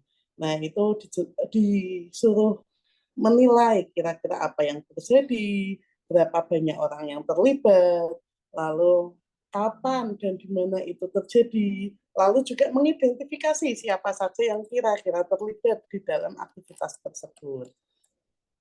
Lalu untuk komunikasi, skill komunikasi itu bagaimana cara petugas operator dapat menyampaikan komunikasi secara efektif baik ke sesama operator maupun ke petugas respons. Jadi kan kalau respons itu kan butuhnya cepat. Kira-kira apa saja yang perlu disampaikan? Apakah ada yang penting atau yang tidak penting yang sebaiknya tidak perlu disampaikan dan lain sebagainya. Lalu untuk teamwork dan motivation ini memang lebih ke kenapa teamwork itu sangat diperlukan di CAS. Karena operator CAS jelas tidak sendiri. Operator CAS pasti kan ada banyak shiftnya, banyak orangnya. Makanya antar operator itu jelas harus solid. Dan bagaimana cara untuk menjaga kesolidan itu. Tidak hanya, saat awal datang solid, lama-lama kok makin meleot mungkin. Nah, ini yang harus dijaga secara terus-menerus dan bagaimana cara menjaganya seperti motivasi berupa dihargai oleh atasan secara lisan dan lain sebagainya itu ada di kira-kira seperti itu. Oke. Tes masih kedengeran kan sih? Masih Mbak Anin, silakan lanjut. Oke. Training ini lebih banyak latihannya daripada teorinya. Jadi hands-on trainingnya itu sekitar 60%. 60% ada di lab, siswanya dibagi menjadi beberapa kelompok, lalu disuruh mengerjakan skenario-skenario atau tugas-tugas yang ada. Seperti itu kira-kira. Salah satu tugasnya itu bagaimana kan dibagi ada yang jadi CAS operator, ada yang jadi petugas respon. Bagaimana cara berkomunikasi dengan petugas respons. Lalu ada juga bagaimana cara menghadapi jika ada trigger alarm yang banyak, mana yang harus diprioritaskan, dan lain sebagainya. Kira-kira seperti itu. Jadi memang pelatihan ini lebih fokus ke bagaimana kira-kira rasanya jadi CAS operator, sehingga yang desain itu juga paham dan mengerti kegiatan sehari-hari dan lebih memikirkan aktivitas itu ke dalam desainnya. Seperti itu. Lalu ini tentang CAS. Physical Protection System, sistem proteksi fisik itu memang salah satu hal yang paling penting di dalam CAS. Tapi memang pelatihan ini sangat fokus ke manusianya, ke operatornya, ke bagaimana cara menstandarkan yang dilakukan oleh operator, dan lain sebagainya. Karena pada akhirnya yang melakukan operasi itu adalah operator CAS. Jadi alat bagus-bagus, kalau operatornya mungkin kurang sehat, kurang nyaman berada di pekerjaan, itu juga agak disayangkan, kurang maksimal. Jadi memastikan operator CAS untuk tetap tajam, tetap siap, tetap paham apa yang terjadi, dan bagaimana cara agar petugas CAS itu kerjanya apa aja sih bisa dilihat, ya kan? Jadi mereka accountable. Itu salah satu strategi yang paling menguntungkan untuk memperkuat CAS. Karena juga memastikan bahwa petugas siap itu termasuk yang dalam tanda kutip paling murah. Karena pengadaan alat kan pasti mahal. Training mungkin dilihat sebagai sebuah alternatif yang lebih mudah untuk dilaksanakan daripada pengadaan. Lalu, bagaimana cara untuk memastikan agar operator jasnya siap? Yang pertama, dengan SOP yang bagus itu benar-benar mempersiapkan pegawai petugas jas dalam hal ini dalam bertindak. Jadi antara operator A, operator B, petugas A, petugas B, semuanya itu mirip yang dilakukan. Jangan sampai, oh kalau ada kejadian X, petugas A melakukan ini, tapi kok petugas B melakukan itu. Nah, ini kan kurang baik. Lalu yang kedua, itu selection proses. Jadi proses seleksi petugas jas. Bagaimana petugas jas kalau bisa tidak memiliki masalah keuangan, tidak memiliki masalah-masalah sebelumnya, tidak terikat dengan atau terafiliasi dengan grup-grup ekstremis dan segala macam. Ini sudah dilakukan oleh pihak BRIN atau bahkan sebelumnya dengan HRP. Dan ini hal yang bagus dan harus dilanjutkan. Lalu yang ketiga, itu regular training dan skenario testing. Jadi misal, kalau ada bom, petugas harus lapor kemana, lapor ke siapa dulu, seperti apa prosesnya, siapa tahu itu yang harus dilatih. Atau misal pada kasus, kedaruratan nuklir, ini petugas telepon ke siapa dulu. Ini jadi saat kejadian beneran, tidak bingung, tidak panik, tidak khawatir, dan tidak salah langkah. Ini kan sudah dites terus dengan latihan kedaruratan. Harapannya memang kedepannya bisa dilakukan terus, kira-kira seperti itu. Lalu yang terakhir, pelatihan jas. Ini pelatihan yang cukup baru, kedepannya mungkin bisa berkembang lagi kalau misalnya ada rekan-rekan yang mengikuti pelatihan ini. Pelatihan ini tempatnya juga memiliki alat-alat yang cukup, alat-alat yang terbaru untuk melakukan pelatihan jas.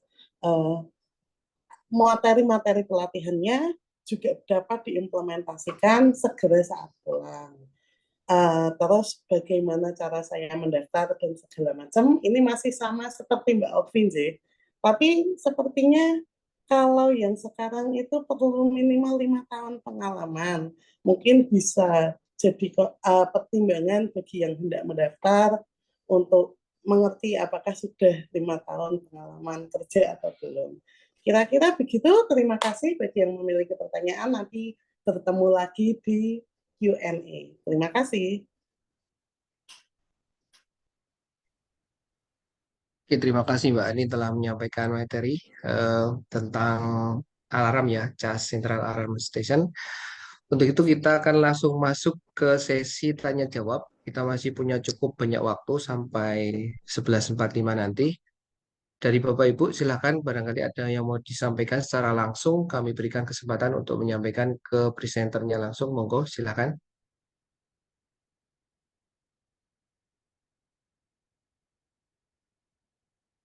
Kalau belum ada, izinkan saya membacakan pertanyaan yang sudah disampaikan dari kolom chat. Pertanyaan pertama datang dari ini Pak Anies. Kayaknya ini untuk Pak Mahrus Salam terkait dengan pertanyaannya. Bagaimana cara menumbuhkan leadership leadership for safety di DPFK dan bagaimana langkah-langkahnya? Pak Mahrus mohon ditanggapi pertanyaan ini. Monggo silakan Pak Mahrus. Iya, makasih Pak Fajar. Jadi pertanyaan Pak Anies ini bagaimana cara menumbuhkan gitu ya, leadership for safety di DPFK. Ini saya ngomongnya secara teori ya, karena saya sendiri bukan leader yang baik gitu. Jadi kalau berdasarkan pelatihan kemarin gitu ya, pada saat kita berdiskusi dengan expert gitu, bagaimana leadership ini tumbuh gitu. Jadi kita ngomong tumbuh dulu ya, bukan berarti langsung menjadi good leader gitu, karena memang leadership ini kan seni ya. Jadi bukan berarti kita belajar langsung menjadi good leader, tapi lebih ke arah seni gitu. Nggak semua orang bisa jadi leader, tetapi paling nggak kita bisa mendekati karakter-karakter yang mendekati good leader kan gitu. Nah, bagaimana menumbuhkan itu? Jadi orang dilibatkan gitu ya, dilibatkan di dalam isu-isu keselamatan gitu. Jadi dengan kita melibatkan orang itu, maka orang akan merasa dia diuwongke istilahnya kan gitu, diuwongke gitu. Pendapatnya kita dengarkan, idenya kita dengarkan. Nah, itu orang akan merasa dia terlibat di dalam situ. Nah, kalau orang sudah ngerasa terlibat, itu nanti lama-kelamaan ya dia akan tumbuh dengan sendirinya gitu. Nah, bagaimana orang biar bisa ngerasa terlibat? Ya kita kasih share space tadi gitu. Artinya dikondisikan nyaman. Jadi orang mau berpendapat itu nggak dibatasi gitu. Orang yang mau memunculkan isu keselamatan, ya nggak masalah. Kita dengerin memang itu yang mereka peroleh di lapangan kan gitu. Nah, perkara nanti akan diluruskan, akan dikonfirmasi ya nggak masalah kan gitu. Itu fungsi komunikasinya seperti itu. Jadi orang tidak ngerasa takut menyampaikan ya isu atau fakta terkait keselamatan. Itu penting. Dulu saya kira pada saat kita penerapan sistem manajemen keselamatan itu sudah ada gitu ya. Artinya mendapatkan masukan dari pekerja terkait keselamatan dan seterusnya. Itu kita fasilitasi kan gitu. Nah, itu yang pertama. Itu berarti kan budaya kerjanya gitu. Kemudian yang kedua itu terkait sistem. Jadi systematic approach tadi gitu. Nah, systematic approach itu kan gampangannya gini. Kita harus punya semacam kayak sistem manajemen. Artinya satu tools yang bisa istilahnya mengkomposisikan antara faktor manajemen, kemudian ada personil atau sumber daya, kemudian fasilitas ya, sistem manajemen gitu. Sejauh ini yang berlaku di kita itu baru sistem manajemen fasilitas gitu.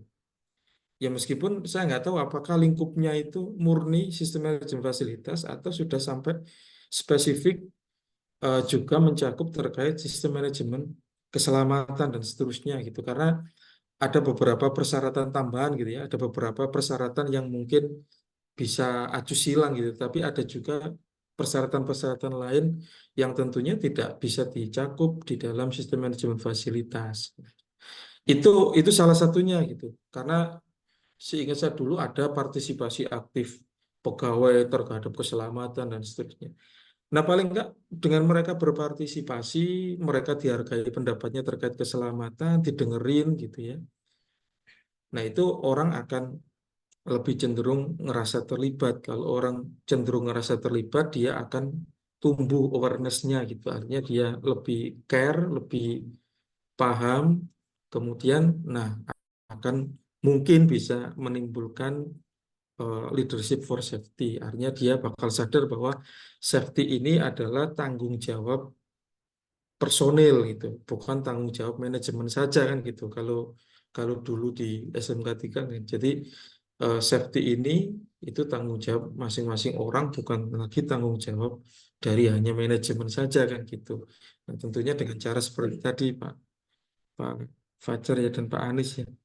Mungkin itu Pak jawaban dari saya gitu. Mungkin kalau ada tambahan dari teman-teman karena saya juga belum tentu lebih paham dari teman-teman yang ada di sini. Terima kasih Pak Fajar. Melanjutkan pertanyaan dari Pak Anies ini Pak Mahrus. Tadi kan di depan menyampaikan ada leadership model kan ya. Kalau menurut Pak Mahrus berarti kalau yang pas untuk diterapkan di DPFK ini menurut Pak Mahrus yang mana itu modelnya tadi yang disampaikan? Apakah salah satu atau kombinasi atau yang mana itu? Kalau menilai mana yang lebih cocok ya, saya belum bisa menjawab karena belum melakukan eksperimen terkait itu gitu ya.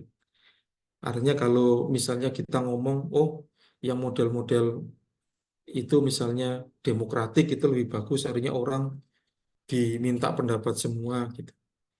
Atau model autokratik gitu. Jadi semua harus arahan atasan gitu. Nah, karena apa? Karena gini, dalam satu kasus memang perlu gitu model-model demokratik kan. Biasanya seperti itu. Tapi ada kasus tertentu mungkin itu autokratik gitu. Jadi kalau kalau menurut saya pribadi loh ini, tapi nanti pendapat boleh beda-beda. Nggak bisa kita mengacu satu model misalnya dan itu berlaku selama-lamanya, enggak gitu. Artinya lebih fleksibel aja, kira-kira di dalam kondisi situasi seperti apa model leadership itu menjadi pas untuk diberlakukan seperti itu. Karena di apa flexibnya IAA tadi dia juga nggak nyebut model yang mana tadi yang perlu, tapi mereka memberikan semacam clue gitu yang berlaku pada setiap orang, kemudian apa namanya atmosfer daerah kerjanya seperti apa, kemudian kebijakan di dalam pengambil keputusan, kemudian yang terakhir adalah memberi contoh gitu ya.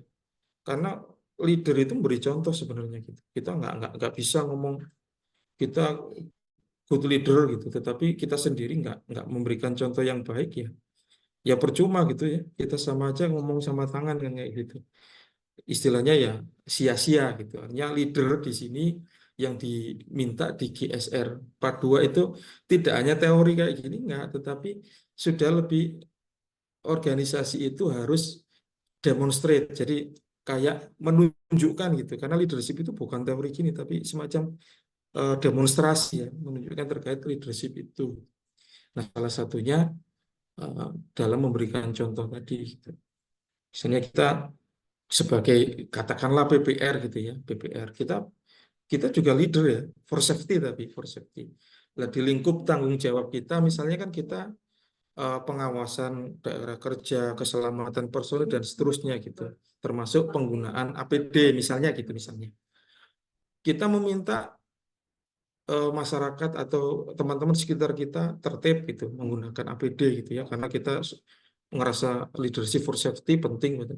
Tapi kita nggak menggunakan itu dengan proper ya, dengan baik juga ya, ya orang akan nggak percaya juga kita ngomong gitu. Nah, maksudnya seperti itu. Kemudian yang terpenting juga, dimanapun posisi kita berhak tanya gitu, khususnya terkait isu-isu keselamatan. Karena yang berkembang saat ini biasanya kalau kita nggak ada urusannya, nggak mau komen gitu. Dalam arti nggak mau apa ya, nggak mau istilahnya perhatian gitu. Ah udah itu bukan kerjaan saya, oh itu sudah diurus orang keselamatan dan seterusnya. Enggak gitu. Di dalam keselamatan sekali lagi tanggung jawab keselamatan termasuk leadership itu melekat pada masing-masing individu. Nggak bisa sudah ada misalnya bidang keselamatan terus diwakilkan, nggak bisa. Nah ini yang apa perlu menjadi apa perhatian kita bersama gitu. Jadi melekat pada individu masing-masing ya, tanggung jawab keselamatan. Begitu Pak Fajar, terima kasih. Oke Pak Markus, terima kasih sudah melengkapi jawabannya Pak. Kita lanjutkan pertanyaan berikutnya. Ini untuk Mbak Ovi kayaknya. Materi yang paling berkesan dan bagaimana penerapannya di DPFK Mbak Ovi. Materi yang paling berkesan dan penerapan di DPFK. Mas, maaf di atas kayaknya ada pertanyaan yang bagi yang pelatihan apa saja yang rencana. Mau sekalian apa satu-satu? Ya boleh, ini dulu aja sih sebenarnya. Oh ya Kalau udah, itu kan oke. personil ya soalnya. Soalnya kan yang di atas lebih personil, kalau yang di bawah kan Ah, bisa untuk umum dulu. Saya pilih yang umum dulu aja. oke, siap. Untuk yang berkesan, tentu semuanya berkesan karena meskipun saya dari awal sudah masuk ke tim Safeguard, tapi saya memang belum pernah mengikuti training atau pelatihan terkait Safeguard. Meskipun NMAX sendiri itu lebih ke security, namun untuk aspek accountingnya sendiri itu lebih ke Safeguard. Jadi kalau untuk materinya mungkin yang physical inventory taking karena saya juga diikutkan langsung ke lapangan. Dalam kegiatan ini jadi mengecek kesesuaian antara di lapangan dan data. Meskipun dalam pencatatan saya belum terlibat penuh karena memang belum mempunyai SIB, jadi tentu semua materi itu berkesan karena semuanya hal baru buat saya. Cuman yang paling berkesan yang biasanya saya cuma di lapangan tahu, cuma sekedar tahu, sekarang mungkin lebih tahu. Ini lebih ke personal karena kalau di DPFK, physical inventory taking sendiri juga sudah dilaksanakan dengan baik karena setiap tahunnya juga sudah dilaporkan oleh ke Bapeten, ke IAEA, dan sepengetahuan saya juga tidak ada masalah untuk pelaporannya dan untuk misal ada PIV juga ada pra PIV di mana Bapeten juga mengecek lebih detail lagi jika mungkin terjadi ada ketidaksesuaian. Jadi berikut jawaban dari saya Mas Fajar. Terima kasih.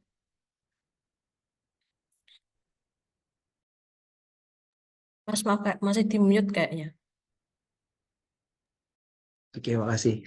Oke, pertanyaan berikutnya kayaknya itu untuk Mbak Anin ini setelah mengikuti pelatihan CAS, bagaimana kondisi CAS di IKTN dan apakah ada SOP yang mendesak untuk direview terkait CAS ini Mbak Anin? Mohon dijelaskan Mbak. Oke. Ini saya jawab yang tentang kondisi CAS di IKTN, lalu SOP yang sekiranya perlu untuk direview. Baik. Kondisi CAS secara fisik saat ini di instalasi Kartini itu memang suboptimal.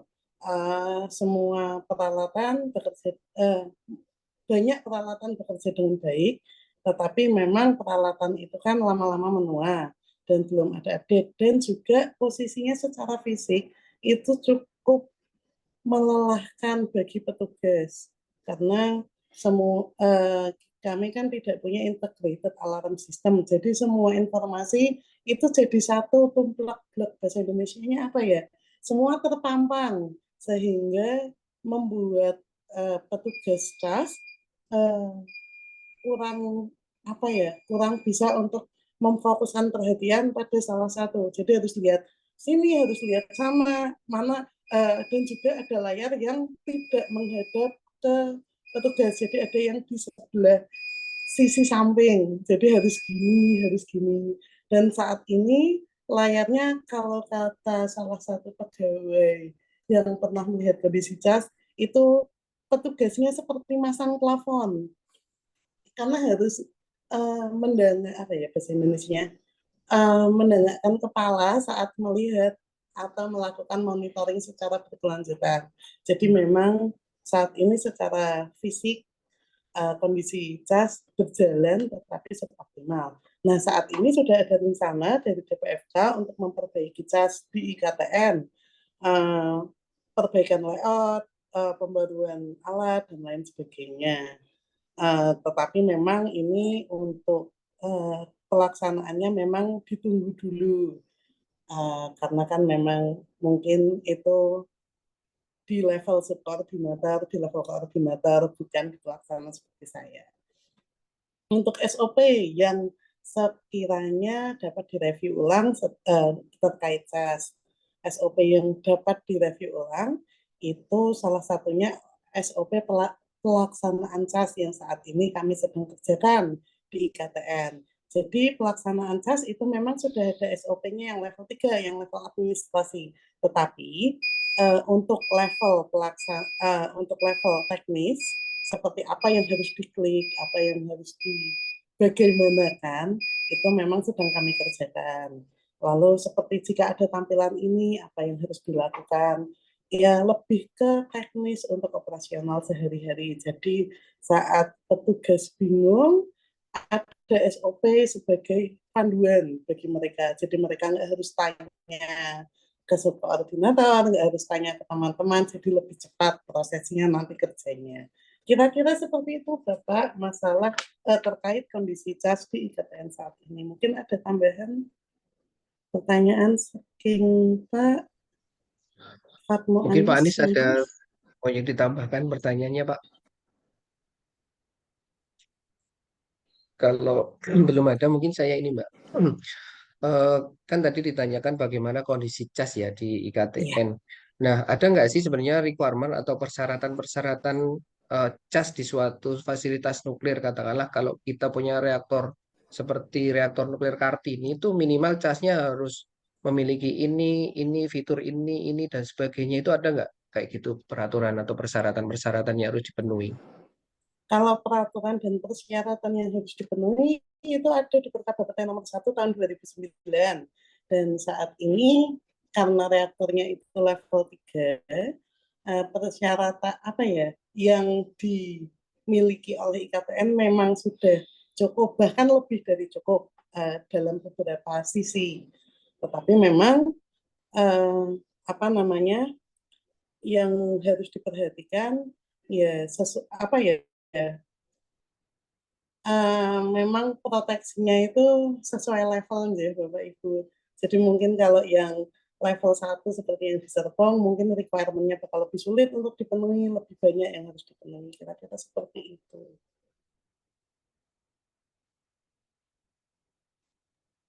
Baik, Mbak Anin. Pak Anies, ada yang mau Ini ditambahkan, saya Pak boleh Anies? melanjutkan pertanyaan, menjawab pertanyaan lanjutnya? Iya, nanti dulu. Saya konfirm dulu ke Pak Aniesnya. Kan tadi Oke, yang tanya Pak Anies. Pak Anies apakah sudah cukup lanjut. atau mau menambahkan? Cukup, Mas. Oke, terima kasih, Oke, Pak. terima kasih. Kalau itu saya lanjutkan pertanyaan berikutnya. Ini kayaknya masih terkait dengan CAS. Dari materi nomor 8 tentang computer security, seperti apa penerapannya di DPFK? Kasus seperti apa yang biasanya terjadi, gitu, Pak. Oke, baik. Jadi computer security yang dibahas di sini itu tidak hanya tentang computer security di CAS, tapi memang di instalasi secara luas.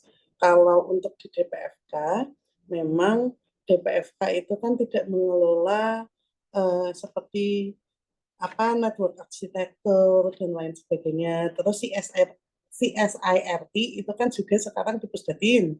Dan kebetulan untuk penerapan arsitektur jaringan dan CSIRT itu sudah berjalan di Pusdatin. Jadi memang untuk DPFK itu sebagai klien dalam artian yang dilindungi, yang memakai. Nah, tetapi untuk di level DPFK, mungkin memang yang harus ditingkatkan itu awareness-nya. Kalau untuk kontrol segala macam kan tidak tergabung dengan internet, mungkin aman sih Bapak Ibu.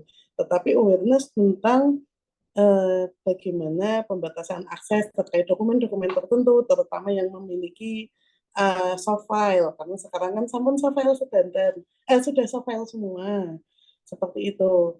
Lalu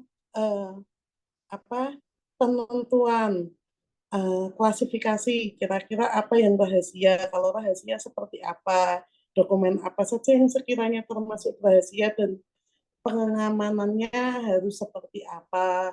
Mungkin di tingkat DPFK bisa ada standarisasi seperti itu, karena kalau dari jaminan mutu kan hanya ada 3 klasifikasi dokumen, rahasia, terbatas, dan itu, tapi tidak ada standar seperti apa, belum ada standar seperti apa dokumen-dokumen ini memenuhi klasifikasi hal-hal tersebut. Lalu mungkin juga bisa diberikan awareness terhadap pegawai seperti tidak untuk memberikan informasi pribadi kepada orang lain, terus habis itu bagaimana dilarang memberikan password diri sendiri ke orang lain, asalnya berpassword, asalnya berlink, itu juga mungkin bisa diberikan awareness-nya sehingga bisa dimitigasi hal-hal yang tidak diinginkan. Seperti itu. Dan juga kalau kemarin di pelatihan itu juga diingatkan terkait bed. Jadi memang harapannya kalau bed itu di US itu lagi musim orang deketin pegawai buat mengcopy bednya. Jadi kan sekarang ada alat yang namanya Flipper Zero. Nah, itu memang sering digunakan, bisa digunakan untuk hal baik, tapi bisa juga digunakan untuk hal buruk, seperti misal dekatkan dengan RFID, lalu di-copy, lalu membuat akses yang tidak terotorisasi, terutama jika masih menggunakan kartu akses, bukan biometri. Kira-kira seperti itu. Itu sudah sempat terjadi. Jadi memang awalnya cuma tanya, oh biasanya pegawai makan di mana sih? Lalu dari situ informasi didapatkan dan yaitu orang jahatnya ini nge-copy bednya pegawai-pegawai yang di sana. Itu sedang dimitigasi kalau di US, tapi kayaknya kalau di Indonesia karena kalau ruang kontrol dan lain sebagainya kan habis ada akses, masih ada bentuk proteksi lain seperti biometri dan lain sebagainya. Jadi tidak semengancam itu. Kira-kira seperti itu masalah computer security untuk di level DPFK. Bagaimana? Mungkin ada tambahan. Berarti gini, menyambung pertanyaannya, Mbak. Berarti komputer security ini diwajibkan nggak? Baik kayak pelatihan atau tentang keterampilan tentang komputer security ini untuk para operatornya yang ada di kita ini. Diwajibkan atau sangat disarankan atau gimana itu? Oke, kalau untuk pelatihan itu sangat disarankan atau mungkin disarankan, enggak yang terlalu sangat karena memang nanti kan bekerja sama Pusdepin juga. Tapi untuk awareness-nya, bagaimana sekiranya pegawai menyikapi phishing email. Jadi kalau email yang, oh Anda mendapatkan 100 juta, klik di sini. Itu bagaimana pegawai harus menyikapinya. Lalu juga bagaimana pegawai menjaga informasi pribadi maupun informasi kantor. Lalu awareness seputar computer security mungkin alangkah baiknya jika dimasukkan kepada suplemen nuclear security culture. Karena kan itu bagian dari budaya juga. Oke, Mbak Anin. Ini lanjut pertanyaannya, atau mungkin dari jaminan mutu mau menanggapi jawaban dari Mbak Anin dulu, monggo silakan. Tadi yang menanyakan tentang computer security dari jaminan mutu, Cukup, apakah sudah cukup? Gimana? Cukup ya? Cukup. Oke, terima kasih. Lanjut ya Mbak Anin ya, pertanyaan berikutnya ini. Bagaimana cara pemilihan lokasi cas yang ideal? Apakah boleh di dalam area yang diawasi atau sebaiknya di luar area yang diawasi? Terima kasih. Baik, terima kasih atas pertanyaannya. Hal ini hal yang menarik untuk dibahas. Karena juga saat pelatihan, pertanyaan ini juga datang dari beberapa peserta pelatihan yang merupakan bapetennya sana, kira-kira seperti itu. Jadi regulatory body-nya sana di tempat asalnya. Jadi pemilihan lokasi itu kan diberi waktu itu saat pelatihan itu diberi studi kasus. Saat cas itu ditaruh di sini itu seperti apa, saat cas ditaruh sini itu seperti apa. Nah, akhirnya didapatkan kesimpulan bahwa lokasi cas itu sangat dianjurkan atau malah harus ada di dalam di protected area, tetapi di luar vital area. Jadi di dalam area di dalam area protected, tapi di luar vital area. Kira-kira seperti itu. Lalu ada yang berargumen bahwa cas itu level keamanannya sama seperti yang dijaga. Jadi kalau yang dijaga level 1, casnya juga level 1. Tetapi terkait peraturan dan segala macam mungkin ini agak sulit untuk dilakukan.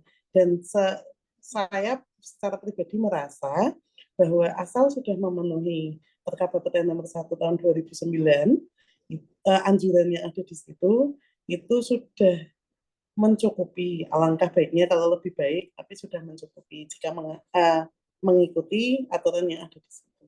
Kira-kira seperti itu. Tapi untuk lokasi itu di dalam protected area, di luar vital area. Kira-kira seperti itu.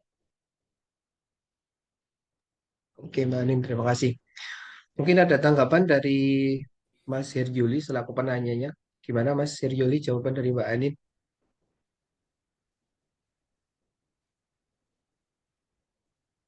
Halo? Oh mungkin sedang ada tugas lain. Oh cukup, diam-diam cukup. Oke, Baik, terima kasih. terima kasih. Oke, kita kembali ke atas. Tadi Mbak Ovi masih ada satu pertanyaan. Kira-kira pelatihan apa sih yang sebaiknya diikuti setelah mengikuti NMAC ini, terutama terkait dengan sertifikasi personilnya, Mbak Ovi? Nah, oke Mas Fajar, saya coba jawab. Karena saya masih magang, kemungkinan tahun depan akan ada pelatihan untuk mendapatkan SIP atau sertifikasi terkait inventory bahan nuklir. Jadi untuk saya sendiri mungkin akan lebih dari segi akuntansinya, karena NMAC sendiri ada akuntansi dan kontrol. Untuk dari segi akuntansinya mengikuti pelatihan pengurus inventory bahan nuklir MBA-RIB untuk mendapatkan SIP. Lalu mungkin jika ada kesempatan juga, saya juga ingin mengikuti State System of Accounting for and Control of Nuclear Material atau SSAC. Lalu untuk kontrol sendiri itu ada pelatihan petugas keamanan sumber radioaktif atau PKSR. Namun ini lebih cocok ke UPN.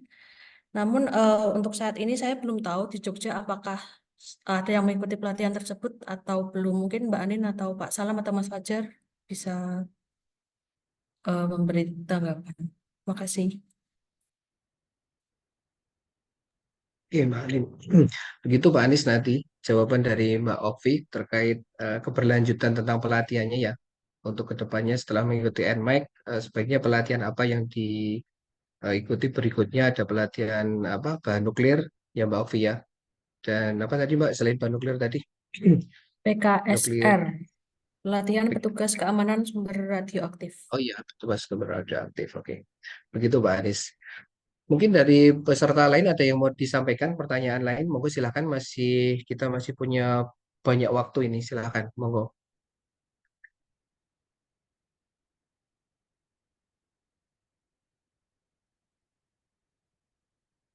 Ini terakhir Mbak Ovi, mungkin kalau nggak ada ya dari saya mungkin. Menurut Mbak Ovi nih, kan tadi ada NMAC itu kan terkait dengan keamanan bahan nuklirnya ya yang di kita. Kalau menurut Mbak Ovi gimana proses atau sistem keamanan bahan nuklir di IKTN ini? Apakah sudah cukup baik atau gimana?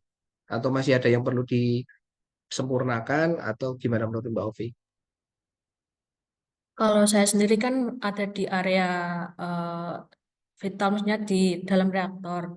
Mungkin kalau dari segi bahan nuklir yang di KMP ABC itu eh, sudah cukup untuk pengamanannya atau untuk kontrol dan accountingnya.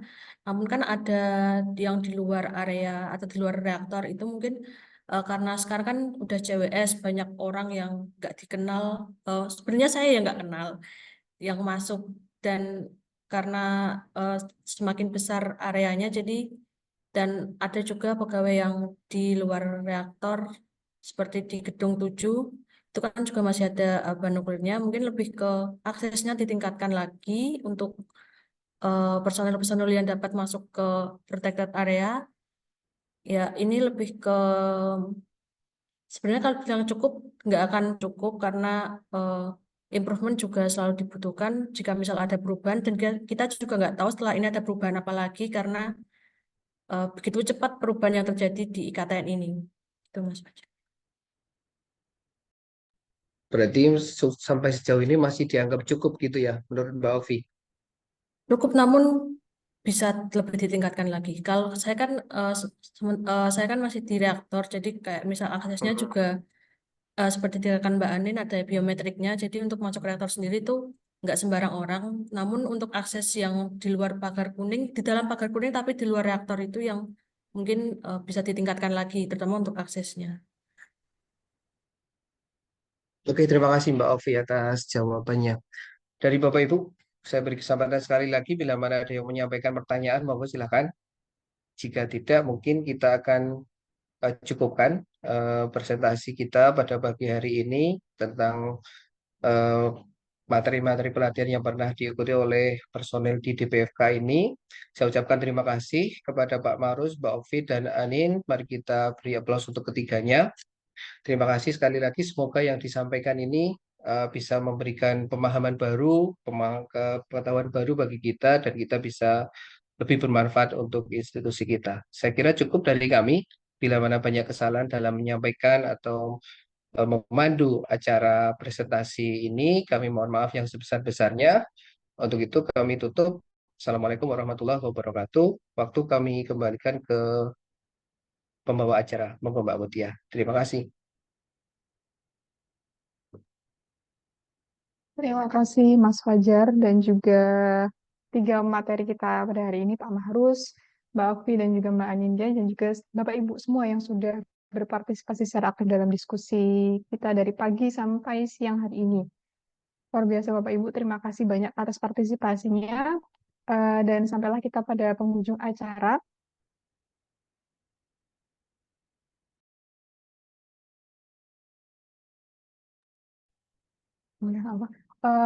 Sebagai dokumentasi mungkin saya izin meminta Bapak Ibu semua untuk membuka videonya. Nanti kita ambil dokumentasi untuk kegiatan kita pada hari ini. Terima kasih. Saya coba di halaman keduanya masih banyak yang off videonya. Mungkin Bapak Ibu bisa mulai mengaktifkan sebentar. Kita ambil foto bersama. Saya mulai dari halaman yang pertama dulu.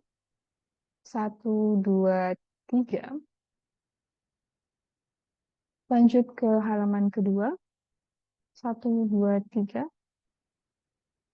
Kemudian terakhir 1, 2, 3. Terima kasih banyak Bapak Ibu. Silakan kalau memang mau melanjutkan kegiatan-kegiatan yang lainnya. Saya mewakili panitia yang bertugas mengucapkan terima kasih banyak atas partisipasi Bapak Ibu dan juga mohon maaf apabila banyak kekurangan dalam kegiatan kami pada hari ini. Semoga ilmu-ilmu yang tadi dipresentasikan oleh para presenter bisa bermanfaat untuk kita semua. Wassalamualaikum warahmatullahi wabarakatuh.